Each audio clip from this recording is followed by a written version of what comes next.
శ్రీ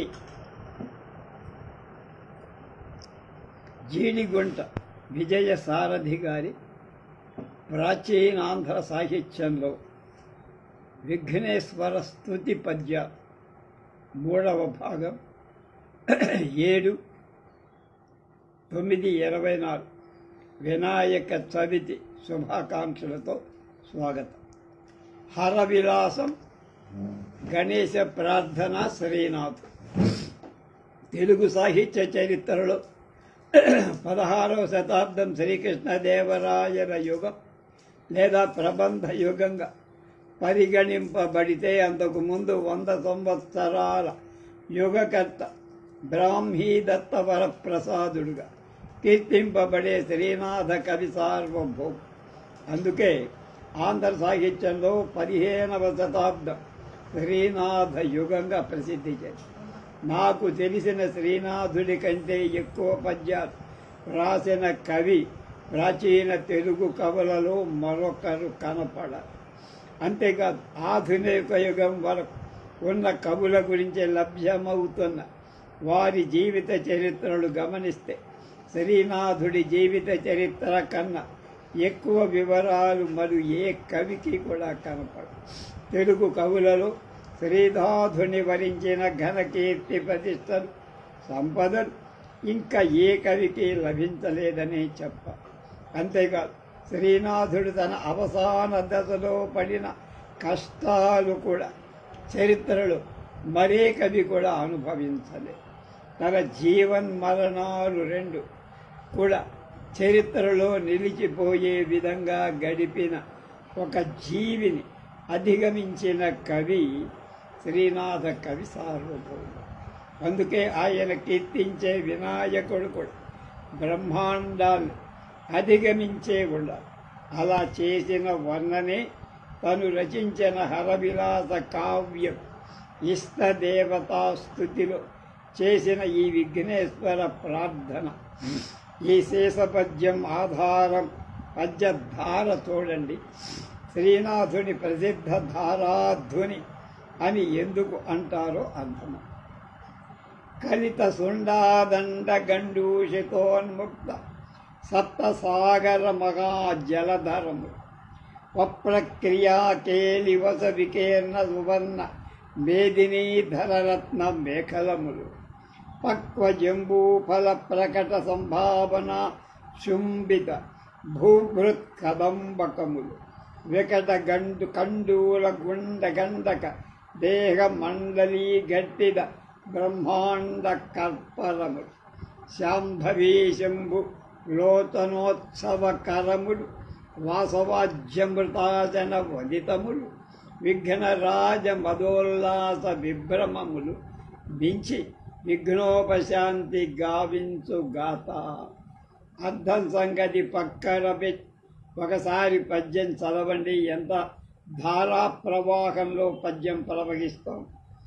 కలిత సుండాదండ గండూషితోన్ముక్త సప్తసాగర మహాజలధరములు పప్రక్రియాకేలివస విశీర్ణ సువర్ణ మేదినీధరరత్న మేఖలములు పక్వజాంబూఫల ప్రకట సంభావనా చుంబిత భూభృత్ కదంబకములు వికట కండూల గండక దేహమండలీ ఘట్టిద బ్రహ్మాండ కర్పరము శాంభవీ శంభులోతనోత్సవ లోచనోత్సవముల కరము లోచనోత్సవ కరములు వాసవాధ్యమృతాజన వందితాలు విఘ్నరాజ మధోల్లాస విభ్రమములు మించి విఘ్నోపశాంతి గావించుగా.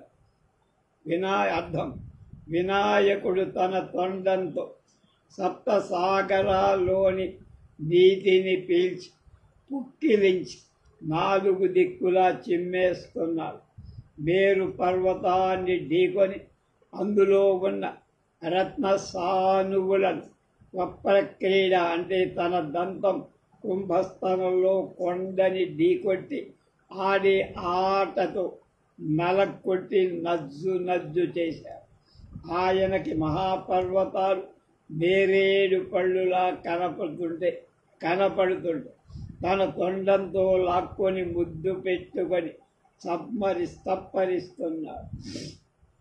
మదజలం స్రవించడంతో శరీరంపై చెక్కిళ్లపై దురద పెట్టడంతో ఆ దురద పోగొట్టుకునేందుకు బ్రహ్మాండ భాండాలను తన బిరుసైన చర్మంతో రాపిడికి గురి చేస్తున్నారు. ఈ వినాయకుడి చేష్టలు పార్వతీ పరమేశ్వరులకు నయనానందకరంగా ఉన్నాయట. ఇంద్రాది దేవతలు ఆ గణాధిపతికి ప్రణమిల్లుతున్నారు. అటువంటి విఘ్నరాజ మదోల్లాస విభ్రమాలు మదించిన ఏనుగు చేష్ట తన కావ్య రచన విఘ్న ఉపశాంతులు కలగజేయాలని శ్రీనాథ కవి సార్వభౌముడు మనసారా కోరు. ఈ పద్యం తర్వాత వచ్చే మరో శీస పద్యం మొదటి పాదం వేదండ వదన సుండాదండ గండూషకాండ సిక్తాప్సరో మండలములు అంటూ మొదలు పెడతారు. ఇందులో కేవలం శివ పార్వతులనే కాక శైవలోకంలోని ఇతర ప్రధాన పెత్తందారులను వాళ్ళ చేష్టా విన్యాసాలను వివరిస్తూ పద్యాన్ని నడిపిస్తారు. మొత్తం మీద ఒక సందర్భాన్ని, ఒక సంఘటన, ఈ దేవులు వారి పరివారం ఎలా నిర్వహించుకున్నారో ఆ సంబరాన్ని తెలిపే పద్యమే. సందర్భం వసంతోత్సవం అంటే హోలీ పండగ. రంగులు పూసుకోవడం, పిచికారులతో రంగు నీళ్లు చిలకరించుకోవడం ఈ పండుగలో ముఖ్య కార్యక్రమం.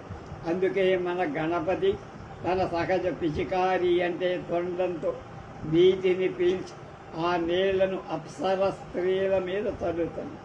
అది శృంగార శ్రీనాథుడి చిలిపివో.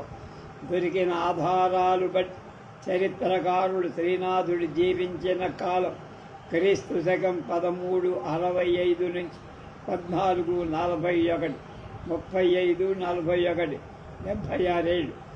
అలాంటి కొండబీటి ప్రభువైన పెదకోమటి వేమారెడ్డి ఆస్థాన కవిగా, విద్యాధికారిగా బాధ్యతలు నిర్వహించిన సమయంలో ఎందరో పండితులకు రాజాశ్రయం కల్పించి శ్రీనాథుడు రెడ్డి రాజుల వద్ద విద్యాధికారిగా ఉన్న అద్దంకి రెడ్డిరాజులు క్రమంగా కొండవీటి రాజమహేంద్రాల వరకు రాజ్య విస్తరణ జరగటంలో శ్రీనాథ కవి కొన్నాళ్ళు విస్తృతంగా ఆంధ్రదేశంలోనే కాక కర్ణాటక ప్రాంతంలో కూడా సారస్వత యాత్రలు జరిపి తెలుగు భాషకు ఎనలేని సేవలు అందించారు. శ్రీనాథుడి తాతగారు కమలనాభోచ్యుడు తన మనవడిని వర్ణిస్తూ కనకక్ష్మాధర ధీరు వారిది తటీకాల్ పట్టకరాధీశ్వరుడు అనుగుందాత కమలనాభాత్య చూడామణి అన్నందు సాగర తీరంలో ఉన్న కాల్పట్టణం శ్రీనాథుడి జన్మస్థలం అయి ఉండొచ్చని సాహిత్యకారుల భావం. నేటి ప్రకాశం జిల్లా గుండ్లకమ్మ నది దక్షిణ తీరంలో బంగాళాఖాతానికి పడమరగా సుమారు 20 కిలోమీటర్ల దూరంలో కొలచన కోట లేదా కొలసన కోటే, కాల్సన కోట, కాల్పట్టణం అని చాలామంది అభిప్రాయం. శ్రీనాథుడు కాశీఖండం అవతారికలో చిన్నప్పుడే మరుత్తరాట్ చరిత్ర నూనూగు మీసాలలో శాలివాహన సప్తతి నుడివేనని, నిండు యవ్వనంలో శృంగార నైషధం, ప్రౌఢ వయస్సులో భీమేశ్వర పురాణం, ఒంట్లో జపసత్వాలున్నప్పుడే కాశికా ఖండ కావ్యం కూడా రచించేస్తానని ఒక పద్య రూపంలో చెప్పిన మరుత్తరాట్ చరిత్ర, శాలివాహన సప్తశతి కావ్యాలు దబ్జం కాదు.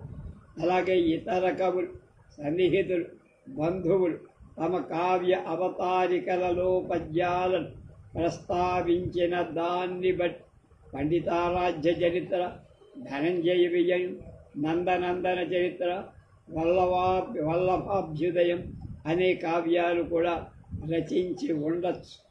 ఈ 4 కావ్యాలు ఇప్పుడు లేవు. క్రీడాభిరామం అనే వీధి నాటకం కూడా శ్రీనాథుడి రచనే అని చెప్పినవాడున్నా అది వినుకొండ వల్లభామాత్యుడు రచించిందే అని సాహితీవేత్తలు ముద్రించేశారు. ఆ వివాదం శతాబ్దాలుగా ఉన్నది. అయితే శ్రీనాథుడు రచించిన మరో 3 కావ్యాలు హరవిలాసం, శివరాత్రి మహాత్మ్యం, పల్నాటి వీర చరిత్ర మాత్రం దొరుకుతుంది. శ్రీనాథుడు రాజమహేంద్రవరంలో వీరభద్రారెడ్డి రాజు దగ్గర ఆస్థాన కవిగా నియమింపబడ్డాడు. వినుకొండ వల్లభామాత్యుడు, సర్వజ్ఞసింగ భూపాలుడు, ప్రౌఢదేవరాయలు, సాంపరాయని మైలారు రెడ్డి, తెలుగు రాజులు మొదలైన వాళ్ళ ఆస్థానాలు దర్శించి తన పాండిత్య ప్రకర్షతో ప్రసిద్ధి చెందిన కవులను ఓడించి గౌరవ సత్కారాలు పొందారు. చంద్రభూష క్రియాశక్తి రాయలు మధ్యవర్తిగా ఉండగా ప్రౌఢదేవరాయల ఆస్థానంలో దిండిమ భట్టు అనే పండితుడిని వాగ్యుద్ధంలో ఓడించి కంచు ఢక్కను పగల కొట్టించినప్పుడు కనకాభిషేకం చేయించుకొని కవి సార్వభౌముడు అనే బిరుదు కూడా పొందినట్టుగా చారిత్రక సత్యాలు. శ్రీనాథుడి గురించి ఎన్నో చారిత్రక ఆధారాలు లేని కథలు, చాటువులు ప్రచారంలో. అందులో శ్రీనాథుడి భావమరది పోతన అని చెప్పడం కూడా అనేక కథలు. అవే కథలు నాటకీకరణ కోసం భక్త పోతన శ్రీనాథ కవి సార్వభౌముడు సినిమాల్లో కూడా వాడుకున్నారు. కొన్ని చాటువులు, ముఖ్యంగా సీస పద్యాలు, సరసపు ధ్వని ఉన్న పద్యాలు, కర్ణాటి సీమ గురించిన పద్యాలు, చివరి రోజుల్లో తన దైనందిన స్థితి గురించి పద్యాలు మాత్రం ఆ శైలి ధారను బట్టి శ్రీనాథుడివే. అలుగుచున్నాడు శ్రీనాథుడు అమరపురికి అన్నాడు. కనుక చరిత్రకారు, విశ్లేషకులు ధృవీకరి. ఈరోజు నేను ఎంచుకున్న పద్యం శ్రీనాథుడి హరవిలాసం కావ్యంలో. హరవిలాస కావ్యంలో క్షీరసాగర మథనంలో దేవతలు, దైత్యులు వినాయక ప్రార్థన చేస్తారు. ఆ సందర్భంలో కొన్ని అద్భుతమైన పద్యాలు, ఒక వినాయక దండం కూడా రచించాడు శ్రీనాథ్. అంతేకాదు లభ్యమవుతున్న ఇతర కావ్యాల్లో కూడా ఇష్టదేవతా స్తుతులలో చాలా మంచి గణేశ ప్రార్థనా పద్యాలు ఉన్నాయి. ఆ పద్యాలు అలాగే అష్టదిగ్గజ కవులు, ప్రబంధ యుగం తర్వాత కవులు, అనేక మంది ఆధునిక కవులు రచించిన విఘ్నేశ్వర ప్రార్థనా పద్యాలు వీలున్నప్పుడు నేను తెలియజేస్తానంటున్నాను. ఈరోజు పద్యానికి రఘునాథ్ గారు కేవలం 5 నిమిషాల్లో వేసిన స్కెచ్ ఇస్తున్నా. ఈ సిరీస్లో పద్యాలకు ఆయన గీసిన స్కెచ్లు టెస్ట్ గణేశ, ఇది బెస్ట్ గణేశ ఇదేనేమో అంటున్నారు.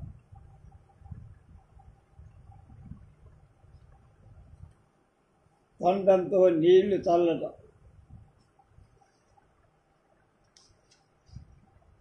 హరవిలాసం, క్షీరసాగర మదనం, గణేశ దండకం శ్రీనాథ్.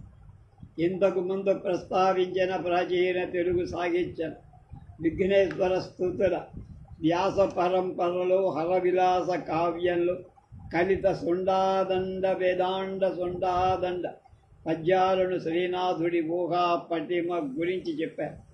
అదే కావ్యంలో క్షీరసాగర మథన ఘట్టంలో కొన్ని వినాయక స్తుతి పద్యాలు, దండకం కూడా ఉన్నాయి. వాటిని కూడా తెలుస్తాం. ఈ కావ్యం 6వ ఆశ్వాసంలో శ్రీనాథుడి శాంభవీదేవి శంభుని కంఠం మీదకి మచ్చ కారణం ఏమిటి అని భార్య అడిగితే శివుడు క్షీరసాగర మథన కథనాన్ని చెబుతూ ఏ శుభకార్యం తలబెట్టిన ముందుగా విఘ్నేశ్వరుని పూజించి ఆ పని మొదలుపెట్టాలి. కాబట్టి దేవతలు, దైత్యులు కూడా విఘ్ననాయకుడికి పూజ చేసి ప్రార్థనలు చేసిన విషయాన్ని సందర్భంగా చెప్పినవని. అఖిల కార్య సమారంభణాదులందు పూజనీయుండు కావున బుద్ధి తలచి విఘ్ననాయక్ సంబోధి వేల మీద స్వరలు అసురుడు కొలిచిరి పరమ భక్తి. ఇంబోధి వేల అంటే సాగర తీరం, ఇసక తిన్నెలపై అన్ని కార్యాల ప్రారంభంలో పూజనీయుడే. విఘ్నేశ్వరుడి మనసులో తలచుకొని దేవదానవులు కొలిచారని పై పద్య భావం. అందుకే కవి సార్వభౌముడు ఇలా వర్ణించారు. శిరాంభోనిధి సైకత స్థలమున నిస్సంహాసనారూఢుగా హేరంబున్ హరనందను నిలి ప్రత్యేకంబ దేవాసురు ఘరామారగణాచరించి రేచిరి అభిషేకంబు ఉల్ల సద్గంధ కస్తూరి సౌరభవాసితంబుల నది తోయంబులంతోగగ. శ్రీనాథుడంటే కస్తూరి పరిమళం ఉండాల్సిందే, లేకపోతే ఆయనకు సాగదు.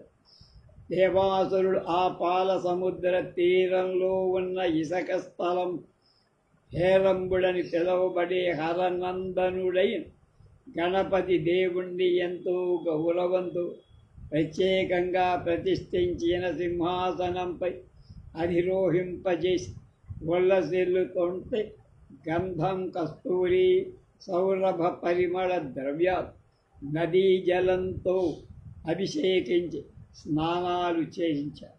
అభిషేకం తరువాత నిభరాజాస్యునకు ఘట్టనిచ్చిరి అదితి ప్రభవవులు దితి తనూజులు నభినవ దివ్యాంబరములు ఆభరణములు. అభిషేకం తరువాత అదితి పుత్రుడు దితి కుమారుడు అంటే దేవరాక్షసులు గణనాథుణ్ణి కట్టుకోవటానికి అభినవ కొత్తవైన దివ్యాంబరాలు అలంకరించుకోవటానికి ఆభరణాలు సమర్పి కుంకుమాగరు మృగునాభిపంకముల గంధ కర్పూర నిహార కర్దమముల అలదిరి అమరాసురుడు భక్తి అతిశయిల్లా భవుని పట్టికి పసిడి కుంభముల బట్టి అమరుడు అసురుడు బంగారు గిన్నెలతో పట్టి తెచ్చిన కుంకుమ పువ్వు మృగనాభి, కస్తూరి మృగనాభి, కుంకుమ అగరు అంటే కుంకుమ పువ్వు, కస్తూరి గంధం, కర్పూరం, చందన లేపలాలను భవుడి పట్టి అంటే శివుడి గరావ కుమ్ముడికైనటువంటి గణేశుడి శరీరాన్ని భక్తి శ్రద్ధలతో.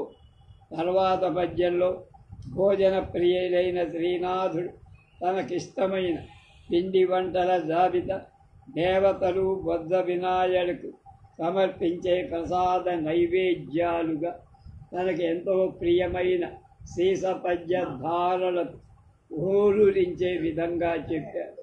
ఉండ్రాలు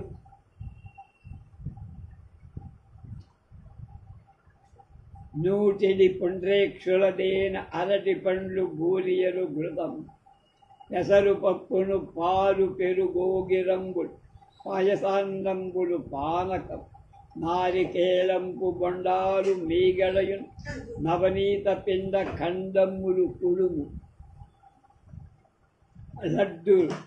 లడ్డువంబులు దక్కిలాలు మోరుళ్ళ ఖండంబు చలిమిడి మండపప్పులు అదిగా భక్ష్య సోహ్య లేహ్యాదులైన బహు పదార్థంబులర్పించి ప్రణతులైరి వేలుపులు రాక్షసులు ఆ విఘ్నపతికి దుగ్ధ పదోధి మంథనోద్యోగవే సముద్రాన్ని చిలికే క్షీరసాగర మథన ప్రయత్నానికి ఉపక్రమిస్తుంది. దేవరాక్షసుడు ఉండ్రాలు, నువ్వుల పిండి, నామాల చెరుకు, తేనె, అరటిపళ్ళు, బూరెలు, నెయ్యి, వడపప్పు, పాలు, పెరుగు, ఒడియాలు, పాయసాన్నం, పానకం, కొబ్బరి బొండాలు, మీగడ, వెన్న ముద్దలు, కుడుములు, లడ్డు, చక్కిలాలు, తీపి ఉండలు, చలిమిడి పంచదార, వేయించిన పప్పు మొదలైన భక్ష్య చోహ్య లేహ్యాలు అంటే తినేవి, నవిలే సత్కరించేవి అనేక తినుబండారాన్ని విఘ్నపతికి సమర్పించి ఆయన ప్రీతికి పాత్రుడై ఇలా షోడశ ఉపచారాలకు పూజించిన దేవాసురుడు విఘ్ననాయకుడిని స్తుతించకపోతే బాగుండదుగా.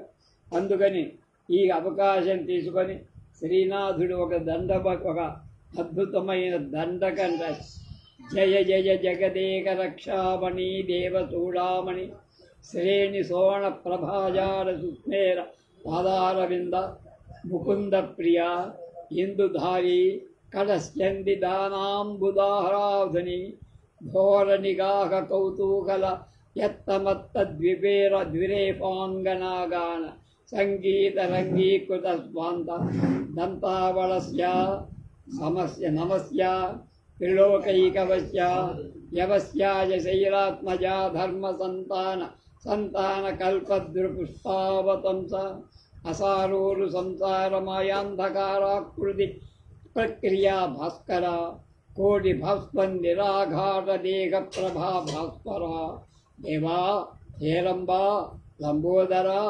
ఏకదంత మహాకాయ సంతప్తకార్త స్వరాభ విశాలాక్ష మౌంజిధర నాగయజ్ఞోపవీత సమన్వీత కృష్ణాజిన యాకువాహ కుఠారాయుధ విఘ్నరాజా గణాధ్యక్ష కారుణ్య లీలాకటాక్షంబులన్ మమ్ము వీక్షించి రక్షింపుమి క్షీరవారాసి సీమందరక్మాధర స్వామి కవ్వంబుగాని భుజంగాధినాథుండు సూత్రంబుగా కచ్చపాధీసు సూడాధరాధంబు పీఠంబుగా సర్వదివ్యౌషధీ వల్లులన్ వై నానా పదార్థములన్ దండలన్ పెంచుకోరోజ్ పంచుకోగోరి ఉన్నారం ఇక్కార్యం ఏ విఘ్నము వందకుండంగా ఏ విక్రియం చెందక ఇస్తార్థ సంసిద్ధులన్ కైకొనుగాక నీ ఆజ్ఞ సర్వేశ సర్వాత్మక నిర్వికల్ప నిరీహ నిరాతంక నిశ్శంక ఓంకారమూర్తి నమస్తే నమస్తే అని నిర్జరులు దైత్యులు వననిధి మదనాది యందు వాదన వక్తృనిగాడి తత్ప్రసన్నతగని రోగి సంతసంబు మీరన్న కడక ఫలిచ్చు దండకంలో అధిక శాతం స్తుతించబడే దేవతలను పొగిడే విశేషాలే ఉంటాయి కనుక దాదాపు అన్నీ అందరికీ అర్థమైపోతాయి. ఈ గణేశ దండకంలో కొన్ని పదాలకు అర్థాలు చెప్తున్న శోణ ప్రభ ఎర్రకాంతి స్మేర వికసించిన ఇందుధార చంద్రుని ధరించిన ధారి కటస్యందినాధానాంబుధారాధుని చెక్కిల నుంచి స్రవించే మద జల దానాల నదీధార విరేప భ్రమరం దంతావళాశ్య గజాన నమస్యా నమస్కరింపతగినవాడ అవస్యాయ శైలం మంచుకొండ భాస్వత్ ప్రకాశించే భాస్వరుడు మండేవాడు సూర్యుడు మౌంజిధర మొలతాడు ధరించినవాడ కుఠారం గండ్రగొడ్డ సంతప్త కార్త స్వరాభ మెరుగుపెట్టిన బంగారు కాంతి గలవాడ అక్కువు ఎరుక నిరీహ కోరిక లేనివాడు వననిధి సముద్రం కడక పూనుకోవడం. ఈ విధంగా నిర్జరుడు అంటే ముసలితనం లేనివాడు, దేవతలు దైత్యులు అంటే దితి కుమారుడు, రాక్షసులు క్షీరసాగర మదనం మొదలు పెట్టే ముందు గణాధిపతిని కొనియాడి పూజించారు. తెలుగు సాహిత్యంలో దండకం అనేది పద్యంలాగానే ఒక విధమైన సాహిత్య ప్రక్రియ. ఈ సామాన్యంగా దేవతల స్తుతి చేసేటప్పుడు కవులు ఒక స్తోత్రంగా రచించే గణం ఉపయోగించి చివర ఒక గురువుతో ముగించే పదార్థ. ప్రత్యేకించి అన్ని గణాలే ఉండాలి, ఇన్ని అక్షరాలే ఉండాలి అనే నియమం లేదు.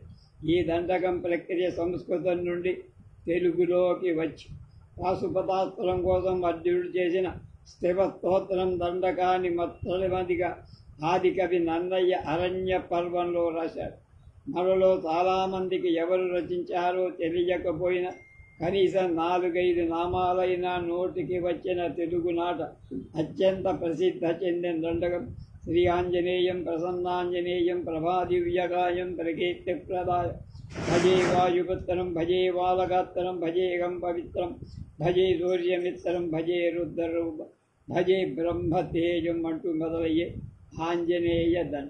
కనుక తెలుగు ప్రాచీన సాహిత్యంలో పైన పేర్కొన్న విధంగా శ్రీనాథ కవి సార్వభౌముడు తప్ప ఈ గణేశ షోడశోపచార పూజా విధానాన్ని పద్య రూపంలో, స్తుతిని దండక రూపంలో వివరించిన కావ్యకర్త లేడు.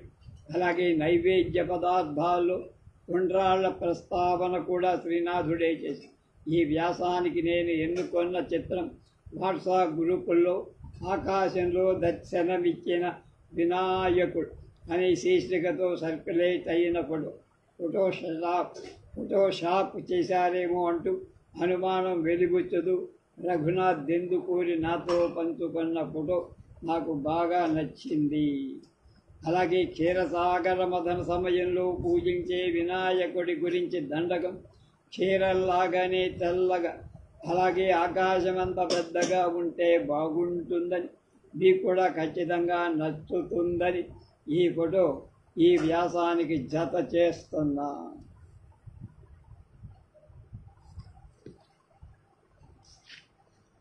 రేపు శృంగార నైషధం, భీమేశ్వర పురాణం, శివరాత్రి మహాత్మ్యంలో శ్రీనాథుడు శ్రీ వినాయక స్వామి వర్ణన ఏం చేశాడో అది.